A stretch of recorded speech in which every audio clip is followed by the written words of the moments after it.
Que faire des trublions durant les périodes de transition au Mali, au Niger et au Burkina Faso? Les envoyer au front ou les ignorer à fond? Analyse de la gestion des contestations en période de transition avec nos consultants de la semaine. Louis Magloire Kemayo est avec nous. Louis Magloire, bonjour. Bonjour, Très heureux de vous retrouver ce dimanche. moi aussi. Louis Magloire Kemayo est journaliste. Il est le directeur de la chaîne Économie sur New World TV, président de l'association de la presse panafricaine APA, devenu désormais le club de l'information africaine. Absolument. Merci une fois encore en votre compagnie, l'inévitable Sogoyo Kegewe, en meilleure forme aujourd'hui, je présume. Hein. Oui, ça va mieux. Sogoyo Kegewe, journaliste. Ça va mieux. Ancien ambassadeur, le sujet du jour, Burkina Mali, Niger, donc quelle approche pour gérer les contestations internes? Vous qui nous suivez en direct, vous pouvez participer à ce débat en nous envoyant vos messages via WhatsApp. Je vous rappelle le contact, plus 228 96 08 43 43. Plus 228 96 08 43 43 et nous ferons le plaisir de relayer ces contributions dans la seconde partie dans une heure environ. Et si vous nous suivez en différé, le geste simple à faire tout de suite, c'est liker cette émission avec votre petit pouce ou abonnez-vous et abonnez-vous à notre chaîne YouTube pour recevoir en temps réel nos programmes et surtout partagez New World Forum pour porter loin la voix de l'Afrique qui change, la voix de l'Afrique qui gagne. Lui, Magloire Kemayo, ma première question, l'expression des contestations est-elle propice quand on est en régime de transition en lutte contre les attaques djihadistes? Je pense que l'on ne peut pas... Bon, déjà, il y a la période de contestation et il y a la période du djihadisme. Il faut séparer les deux. Parce que pour moi, le djihadisme, c'est une attaque, qu'elle soit intérieure ou extérieure, qui est une menace à la sécurité de l'État. Et donc, on ne peut que combattre cela. Je ne pense pas qu'il puisse y avoir de l'opposition dans la lutte contre le djihadisme ou le terrorisme, sous quelque forme que ce soit. Donc pour moi, il n'y a pas possibilité qu'il y ait de contestation. On peut contester la manière peut-être en disant qu'on aurait pu y aller de manière moins forte que... Mais pour moi, tous les moyens sont bons pour combattre le terrorisme ou le djihadisme parce qu'ils n'ont pas leur place, ils n'ont pas le droit de citer dans un État normal. Maintenant, quand il s'agit de la contestation tout court en période de transition, j'estime que toutes les voix doivent être entendues. Que l'on soit en période de coup d'État ou post-coup d'État, en préparation pour une élection, il est normal que l'on entende toutes les voix de la société parce que c'est normal qu'il en soit ainsi. Le coup d'État en lui-même est déjà une contestation. Donc, elle ne peut pas éteindre toutes les autres contestations. Donc, pour moi, les deux formes de contestation sont tout à fait différentes. Il faut séparer la contestation en période de guerre et la contestation en période de transition politique. Mais les deux conditions sont réunies pour les États du Sahel. Ils sont non seulement en transition, mais disons en guerre contre le terrorisme. Oui, j'aimerais bien qu'il en soit ainsi, mais c'est que parfois, utiliser le terrorisme comme un moyen de museler l'expression sociale et l'expression politique, de mon point de vue, n'est pas la meilleure attitude à adopter. Pour une raison simple, c'est que qui aime bien châtie bien. Par moment, parce qu'on aime les contestataires, les opposants qui sont arrivés au pouvoir, peut-être même par la force, on a envie qu'ils fassent mieux que ceux qui les ont précédés. Et donc, pour cela, il y a besoin de faire entendre sa voix et de le faire entendre de la façon la plus légale possible. Si même dire que l'on n'est pas content devient un problème, alors il ne sert à rien de faire de la politique et de donner l'impression aux gens que l'on vit dans une société normale où les gens peuvent échanger et puis apporter leur contribution en tant que citoyens à une meilleure vie au sein de la cité. Sauf que parfois, il n'est pas simplement question de dire qu'on n'est pas content, mais des contestations sous forme de subversion. Sogoyou Kegewe, que pensez-vous de l'opposition, l'expression de la contestation durant des périodes qu'on peut considérer comme des périodes spéciales, des régimes spéciaux, des transitions qui sont confrontés à des problèmes que tout le monde connaît, le terrorisme? Quand j'entends tout ce que j'entends, Mali ou Burkina, j'ai l'impression que tout ce qu'on nous sert depuis 10 ans est faux. Il n'y a pas de terroristes, il n'y a pas de djihadistes. On ne tue pas des pauvres civils maliens ou burkinabés.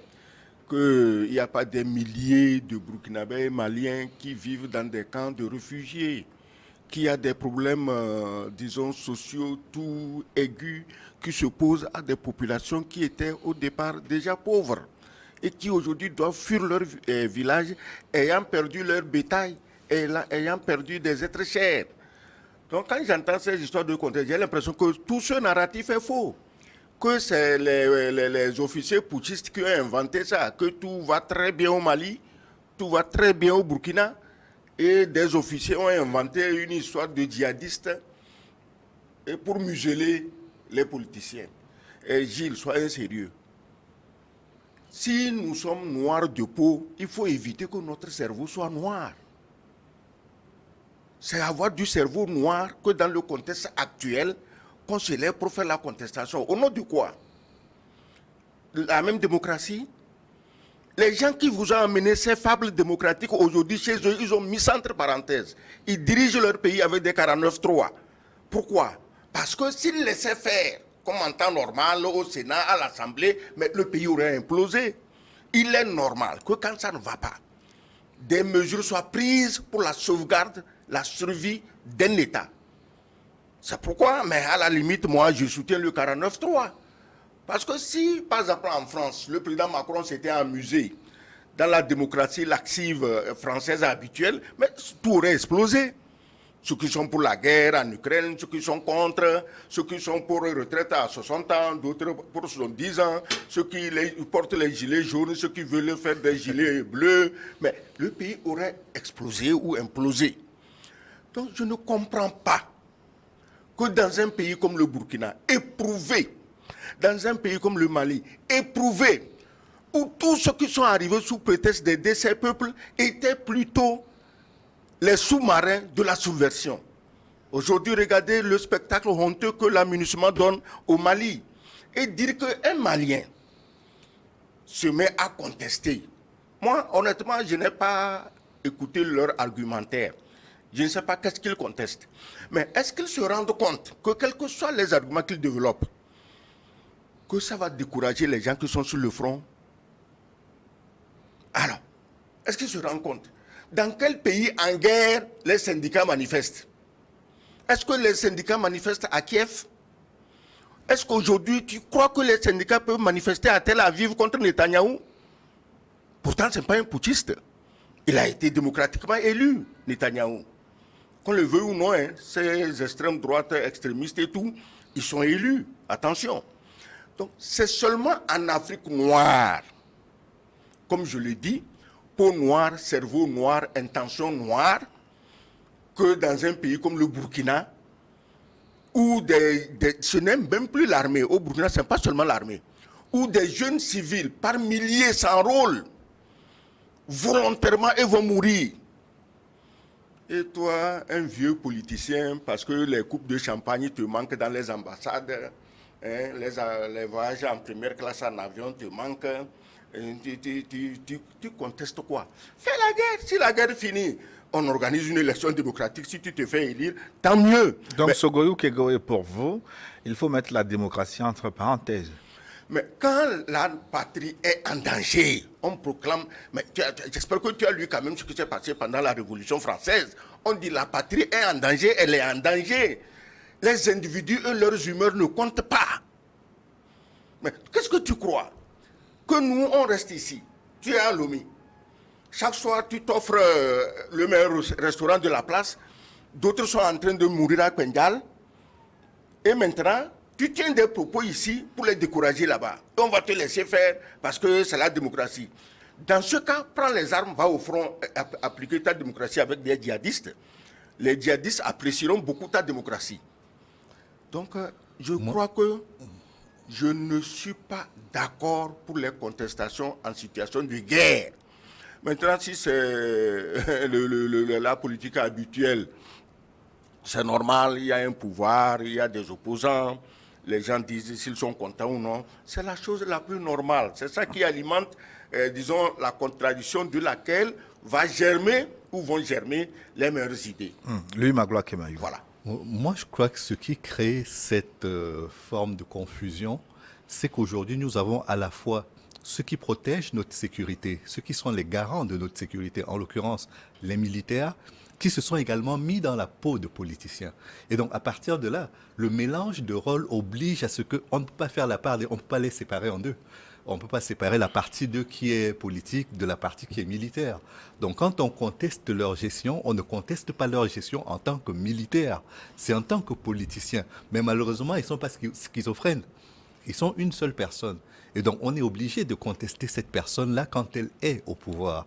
Le fait d'arriver au pouvoir par un coup d'État ne vous donne pas l'immunité contre les critiques. Malheureusement, enfin, malheureusement ou heureusement, je ne sais pas. Mais ça ne peut pas vous donner une immunité contre les critiques. Et je crois que tant que ces critiques portent sur la gestion de la chose publique, hors situation de guerre, on ne peut pas refuser de l'entendre. Parce que quand on va droit dans le mur, il n'y a pas meilleure solution que de soit s'arrêter pendant un moment et voir comment on rectifie la trajectoire, soit de changer de trajectoire immédiatement, le plus brutalement possible. Mais on ne peut pas, sous prétexte que ce sont des militaires qui dirigent, les laisser aller droit dans le mur quand c'est le cas. Mais dans la partie gestion de la guerre, on est obligé de constituer un front national pour soutenir les militaires. C'est normal et c'est comme ça que ça se passe. Je ne vois pas comment, en temps de guerre, on peut créer un front qui fait scission par rapport aux militaires en estimant que eux, ils ont de toute façon choisi le métier de la guerre qui est celui dans lequel ils peuvent mourir à tout moment. Et nous, on se fiche pas mal de savoir s'ils gagnent ou pas. Nous, on n'est pas militaires. On ne peut pas faire ça. On a l'obligation de les soutenir parce qu'ils sont là pour nous protéger. Mais encore une fois, vu qu'ils ne sont pas schizophrènes, vu que nous ne pouvons pas découper la part de qui est politique de celle qui est militaire, on est malheureusement obligé de leur dire, sur les terrains qui ne sont pas militaires, quand ils font fausse route, vous êtes en train de faire fausse route. Oui, mais justement, le problème, c'est que ces oppositions qui s'expriment ne donnent pas une argumentation, comment on va dire, en tout cas, on sent beaucoup plus d'aigreur dans ce qui se dit quand on prend l'exemple du Mali avec l'imam Dicko. Que reproche-t-il concrètement au régime de transition? On sent plus de la nostalgie que des critiques formulées dans le sens de faire améliorer les choses. Parce que nostalgie d'une période où il était le grand contestataire. Non, mais vous savez, il a fait la même chose avec feu Ibrahim Boubacar Keïta. Hein? C'est-à-dire que quand il est arrivé, il y a eu une période pendant laquelle il l'a presque soutenu, puis après, il l'a plus soutenu. Je veux dire, Ibrahim Boubacar Keïta a souffert des critiques menées par le M23 qui étaient portées notamment par l'imam Dicko. Donc c'est pas une nouveauté en soi, c'est pas du fait des militaires qui les contextes ont changé. Aujourd'hui, que veut-il l'imam Dicko? C'est un exemple pour faire comprendre la situation. Je sais pas ce qu'il veut, mais vous savez, souvent on dit quand vous êtes en train de vous laver dans une rivière, si un fou vient prendre votre tenue et se met à courir, vous n'êtes pas obligé de lui courir après, hein. Vous pouvez faire autre chose. Donc, dans le cas de l'opposition, je ne veux pas dire que l'imam Dicko est fou, mais si vous estimez que ce qu'il dit est hors sol et que cela ne mérite aucune attention, ne lui accordez aucune attention. En revanche, ce qui peut être constructif, il faut l'écouter et il faut l'appliquer. L'imam Dicko, il n'est pas à son coup d'essai. Il a organisé les troubles, les putsch. C'est lui qui est l'organisateur des putsch contre les Keïta. En fait, c'est quoi? Ce type utilise la religion comme clé pour rentrer par infraction sur le terrain politique. L'imam Dicko rêvait depuis d'être président de la transition ou premier ministre de la transition. C'est tout son rêve. Mais je dis ceci, dans nos pays, tous les citoyens ont le droit de faire la politique. Si tu veux faire la politique, crée ton parti politique, fais la politique.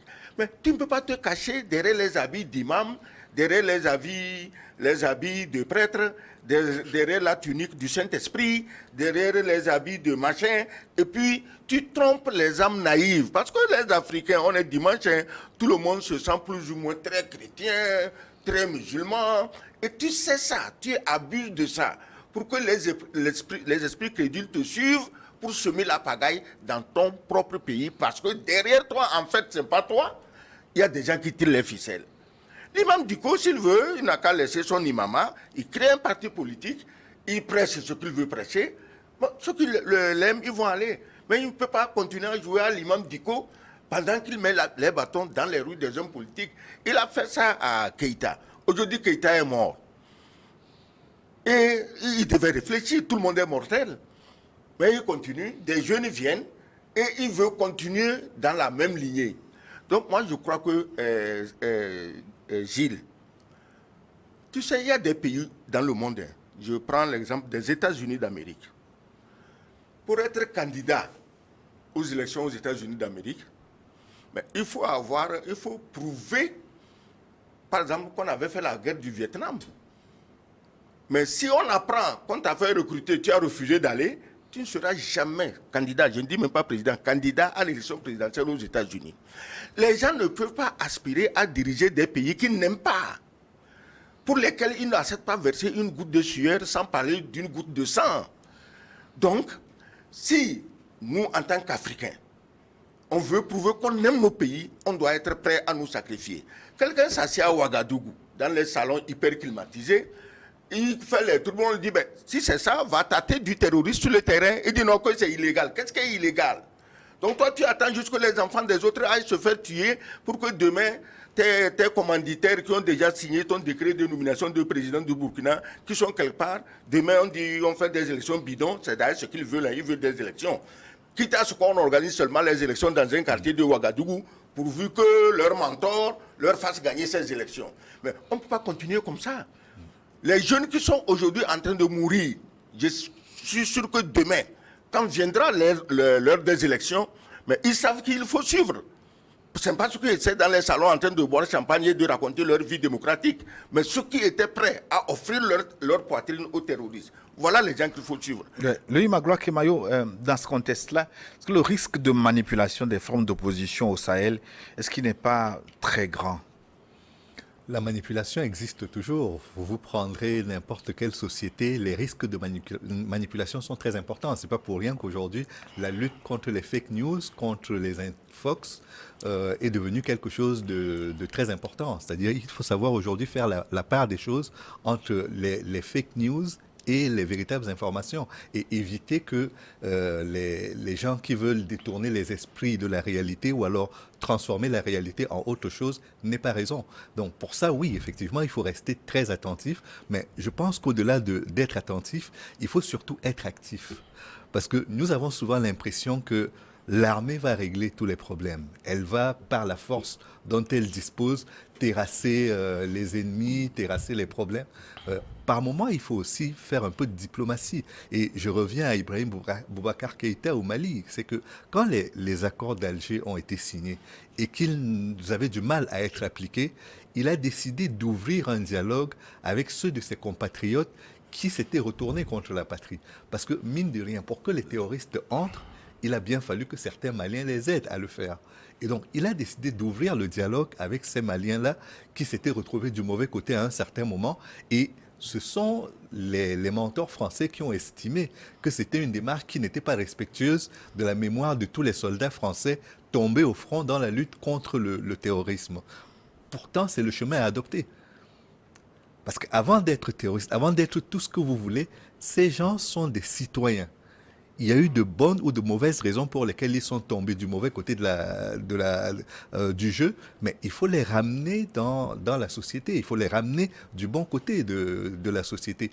Et cette démarche inclusive-là consiste d'abord à régler leurs problèmes sociaux, à régler leurs problèmes économiques, à régler leurs problèmes de citoyens qui ont donné lieu à la faiblesse qui les a conduits à commettre l'irréparable. Et une fois qu'on a réglé cela, peut-être qu'on peut passer à la vitesse supérieure pour le côté militaire et se dire probablement que là, tous les gains qu'on aura sur le terrain militaire seront sacrés parce qu'on pourra regagner du terrain et sécuriser les victoires qu'on a remportées. Mais aujourd'hui, on est sur un terrain militaire qui ne s'accompagne de rien.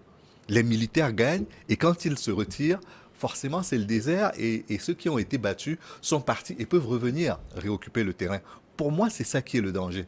Arriver à ne pas faire la part des choses entre la bataille militaire et la bataille sociétale, qui est celle de l'inclusivité, de faire que chaque citoyen, là où il se trouve, qu'il soit au centre du pays, qu'il soit au sud ou qu'il soit au nord, se sente à équidistance de l'État par rapport à tous les autres citoyens. Après, les fake news et tout le reste, ça vient parce qu'il y a un manque de confiance entre les autorités et les citoyens. Mais quand je parle de manipulation, je ne fais pas forcément allusion aux fake news, mais à ce qu'on peut appeler le sponsoring étranger. Parce que nous sommes dans un contexte où il y a une lutte contre l'impérialisme pénitent. Écoutez, mon ami Kemayo, il parle comme si les terroristes étaient de gentils messieurs qu'on peut inviter au bar du coin. Mon ami, viens, on va discuter, on va laisser la guerre, on va construire notre pays.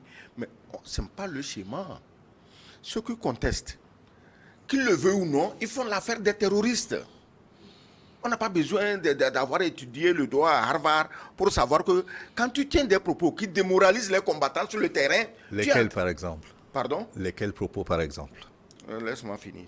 Quand tu tiens des propos qui démoralisent, mais c'est lesquels, par exemple, tu contestes les dirigeants de la transition et tu amènes quelles preuves pour les contester? Qu'est-ce que tu as dit tout de suite? Qu'il faut voir l'accompagnement social. Oui. Mais vous étiez en train de perdre depuis vos indépendances bidons de 1960. Tous vos problèmes sont restés béants, criants. Et c'est aujourd'hui, quand il y a la guerre, que quelqu'un se lève et dit non, il faut qu'on règle les problèmes sociaux avant qu'eux ne marchent. Non, je n'ai pas dit qu'en temps de guerre, on doit se battre pour les acquis sociaux. C'est pas ce que j'ai dit. J'ai dit qu'en faisant la guerre, il faut se donner les moyens de sécuriser sur le plan social. Oui. Et ça vient d'abord par la confiance. C'est la première recette. C'est-à-dire, si, prenons le cas du Togo, pour être tout à fait terre à terre, oui. Quand vous voyez la manière dont le terrorisme est combattu dans la partie septentrionale du Togo, oui. La chance qu'il y a avec le Togo, c'est qu'il y a aujourd'hui encore un rapport de confiance entre les populations et leurs autorités, entre les militaires et les populations civiles.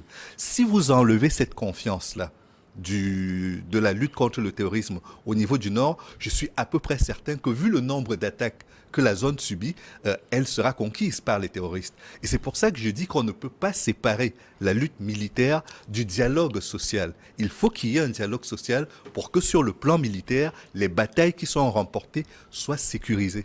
Et aujourd'hui, c'est sécurisé au nord du Togo parce qu'il y a dialogue et parce qu'il y a confiance. Mais attends, et qui refuse le dialogue et la confiance? Si ça existe au Togo, c'est que bon, on a pu obtenir ça. Oui. À faute de discuter entre les politiques, les civils et les militaires. Oui.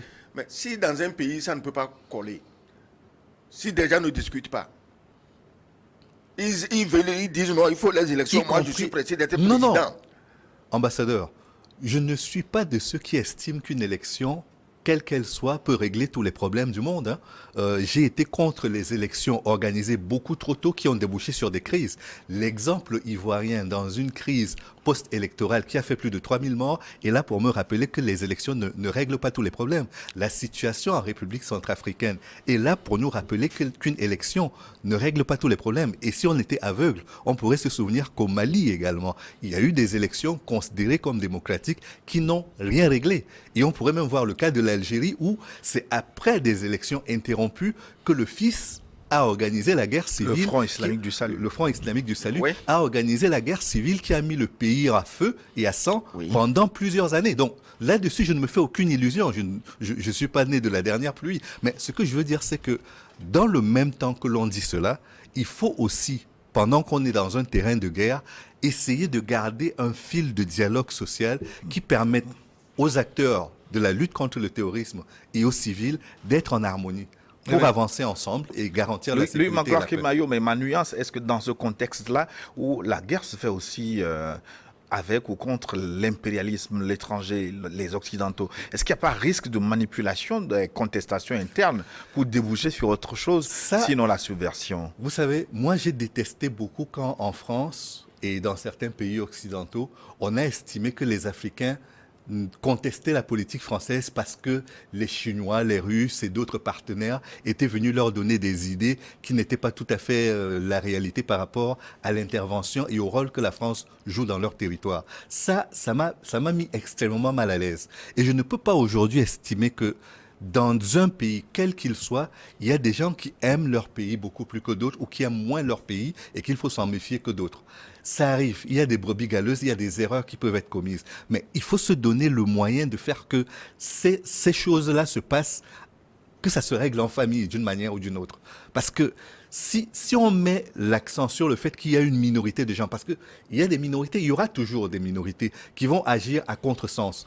Mais donnez-vous les moyens de les isoler, voire de les expulser. Mais n'empêchez pas la grande majorité d'exprimer son amour de la patrie et par moments d'exprimer cet amour, y compris dans la contestation. L'amour de la patrie dans un pays en guerre, c'est d'aller s'enrôler, prendre une arme et aller au front. Mais voilà l'amour de la patrie. Non, l'amour de la patrie, c'est pas... Les autres ne peuvent pas mourir. Non, c'est pas que ça. Les enfants des autres ne peuvent pas mourir. Vos enfants sont dans des salons à Paris. Les enfants des autres meurent ici. Oui. Et vous vous dites, vous faites quelle contestation sociale? Là, ce serait de la boucherie. C'est pas la même chose. C'est-à-dire, soutenir la patrie et faire de la boucherie, c'est pas la même chose. Non, si aujourd'hui, on ne va au front, ça ne va pas au Togo. Non. Et si je sais que malgré mon âge, je peux prouver que j'aime ma patrie, je vais aller demander un fusil, je vais. C'est tout. Je ne vais pas aller m'asseoir et puis dire non, le gouvernement gère mal, l'armée fait ceci, que machin. Je ne vais pas faire ça. Excellence. Je vous dis que les pays qui sont en guerre, les populations sont soudées comme un seul homme derrière un homme. Et ce n'est pas parce que cet homme est un ange. Les Français suivaient De Gaulle. De Gaulle n'était pas un ange. Mais ils ne soutenaient pas tous De Gaulle. Mais ils ne soutenaient pas tous De Gaulle, mais tu ne le contestais pas. Mais même ceux qui ne le soutenaient pas... Quand il a eu des problèmes avec le maréchal Leclerc et les autres, mais on ne leur a pas fait des cadeaux. Donc il faut arrêter ça. La guerre, c'est la guerre. Non. Si aujourd'hui, le Burkina, à ce que je sache, eux, ils ont dit, les terroristes là, laissez les armes, venez. Oui. On ne vous rejette pas. Mais qu'est-ce que tu veux qu'on leur fasse de plus? Si les terroristes, si le Burkina, le capitaine Traoré avait dit, bon, nous, on veut tuer les terroristes jusqu'au dernier, comme Netanyahou veut tuer aujourd'hui le Hamas jusqu'au dernier. Mais Traoré n'a pas dit ça. Il dit, laissez les armes, venez.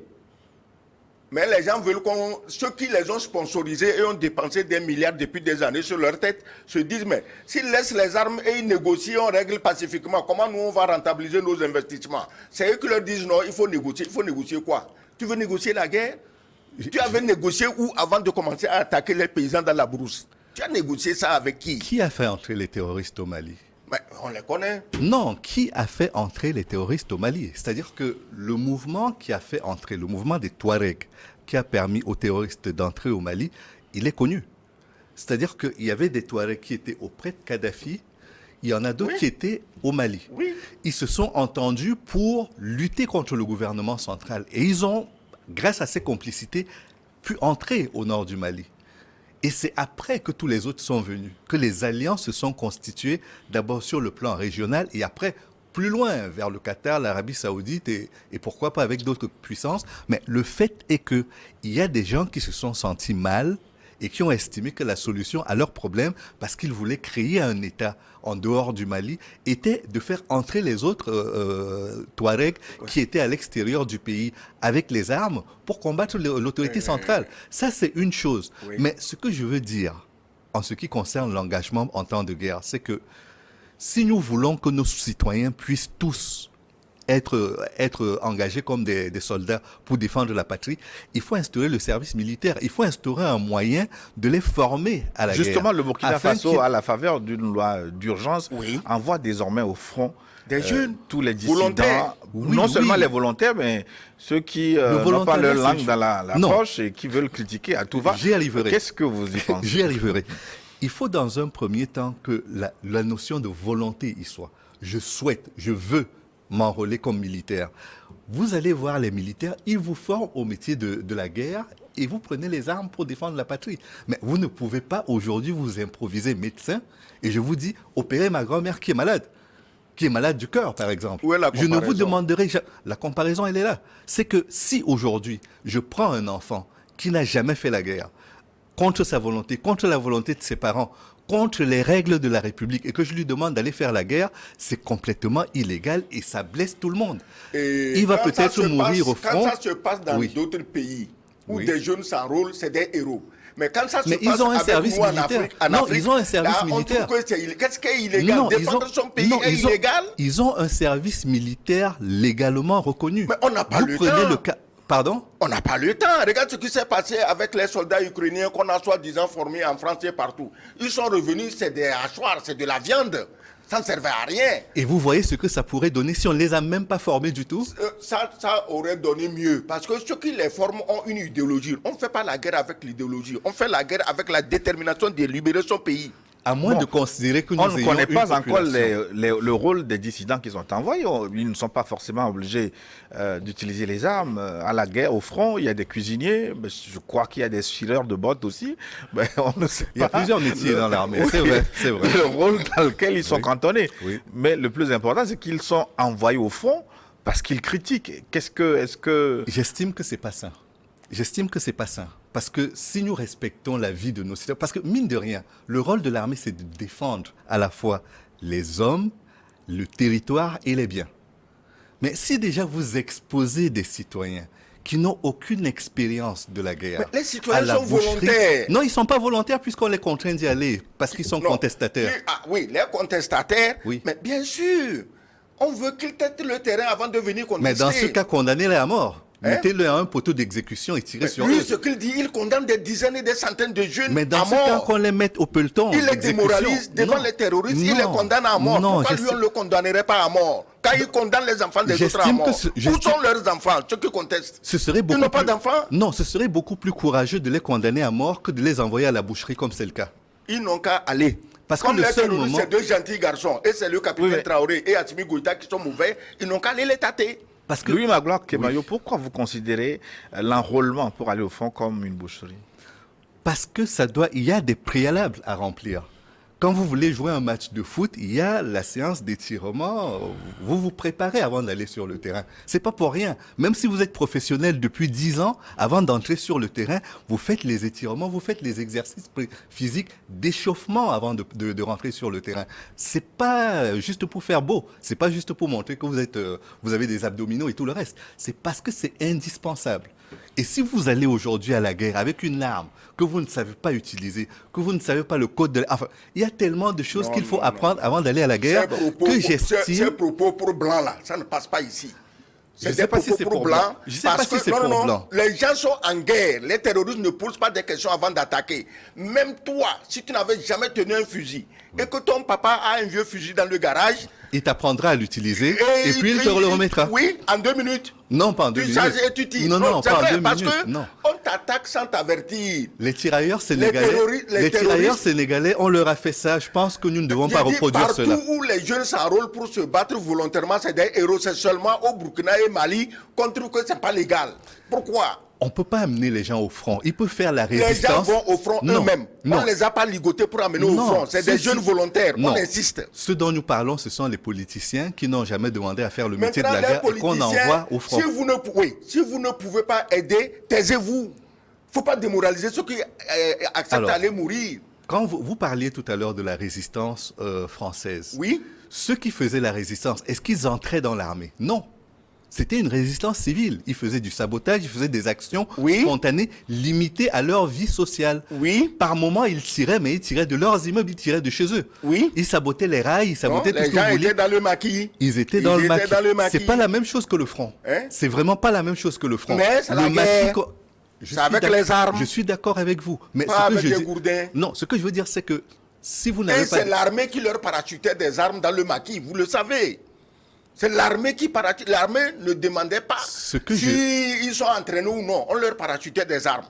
Quand De Gaulle passait ses messages par la radio BBC, les violons de l'automne bercent mon cœur d'une longueur monotone. On sait que ça signifie ceci. Le maquis, vous deviez vous présenter là, vous deviez saboter telle ligne de fer. Voilà. De Gaulle n'a pas dit envoyer des gens aller mieux former les militaires dans le maquis avant qu'on Mais continue ils la ne guerre sont avec eux. jamais allés au front. Ils ne sont pas allés au front. Ah bon? Ils étaient Dans là le pour maquis, empêcher... ils faisaient quoi? Non, ils n'allaient pas au front. Ils faisaient de la résistance par rapport aux soldats allemands qui occupaient le terrain. On n'a pas lu les mêmes histoires. Hein. Non, je dis, ils n'allaient pas au front.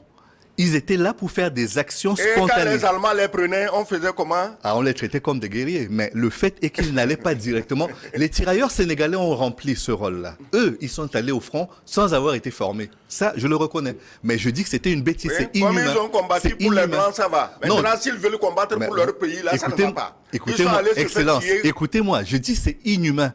Et c'est parce que c'était inhumain à cette époque-là que ça l'est aujourd'hui aussi. Eh ben, C'est ce que je dis. Dans ce contexte-là, quel doit être le rôle régimes qui ont été renversés, parce qu'ils sont en nombre, certains peuvent mettre de l'huile sur le feu en attendant le retour au pouvoir. Doivent-ils se taire, doivent-ils faire de la collaboration ou de la contestation, les partis qui ont été renversés, aussi bien au Mali, au Niger qu'au Burkina Faso, Sogoyou Kegewe? Mais écoutez ceci, un régime a été renversé. Et ce que j'admire le plus chez les putschistes, on n'a tué personne. Ça, il faut quand même reconnaître ça. Oui, c'est vrai. Si je suis président, tu me renverses, que tu estimes que je ne lutte pas assez contre le terrorisme, tu me laisses tranquille chez moi, à la maison. Et je suis l'actualité, je me rends compte que, au moins tu fais un effort. Et rien ne m'empêche de dire, mes petits frères, au fait, mais je ne suis pas content que tu me renverses, mais le travail que tu fais, ça va porter des fruits pour nous tous. Pourquoi Ali Bongo dit que lui, il est Premier ministre qu'on le nomme ministre et il va aider Nguema? Pourquoi? Mais il n'est pas fou. La preuve, je parle, vous riez. Ali Bongo, il est malade, mais il n'est pas fou. Parce qu'il sait que c'est le seul moyen de créer une cohésion pour apaiser le pays. Ce que je n'ai pas pu faire, si mon successeur peut le faire, je vais l'aider à le faire. Tant qu'il y a eu des coups d'État, qu'on n'a tué personne, je ne vois pas que le rôle de celui qui a été renversé est de glisser les pots de banane sur celui qui l'a renversé. Je ne vois pas ça comme ça. Le pire, c'est que ceux qui sont en train de glisser les pots de banane n'ont jamais été au pouvoir. Mais ils sont pressés. Oui. On leur a dit depuis là où tu sais que non, il faut les élections. Nous, on a déjà signé ton décret, tu seras président, toi, tu seras premier ministre. C'est ça qui les a dit. Il y a des pots de banane. Si vous prenez le Niger, par exemple, le rôle que joue Mohamed Bazoum aujourd'hui, pratiquement 4 mois après le coup d'État, parce que c'est lui, finalement, qui est l'objet des sanctions contre son pays. Il appelle même parfois les États-Unis à intervenir militairement. Mais est-ce que ce rôle, il est sain? Mais Bazoum n'est pas nigérien. Combien de fois vous voulez qu'on dise ça? Ici, au Burkina, qu'on les aime ou non, les Oudraogo, les choses, c'est des Burkinabés, on les connaît. C'est des enfants du Burkina, ils sont nés là-bas, ils ont souffert là-bas, ils ont grandi là-bas. Ils sont allés à l'école là-bas en marchant sous le soleil sans sandalettes. Bazoum n'est pas nigérien. Il a reçu pour mission de détruire le Niger pour les terroristes et il continue. Qu'est-ce que vous voulez?